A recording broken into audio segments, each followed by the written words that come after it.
žvejys, kaip sekasi, paklausė jis. Ar nuotraukoms randu vaizdų, ar man vienai nenuobodu?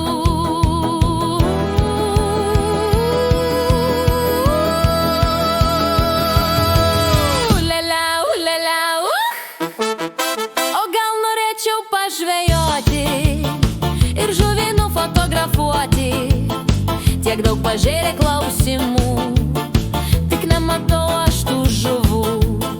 Todėl paklausiau jo rimtai, kaip jam žvejybos reikalai.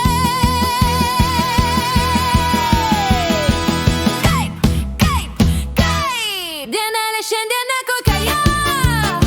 Gerai, nors sutikau tave, pasikalbėt su kuo turiu, vienam jau daros nuobodu.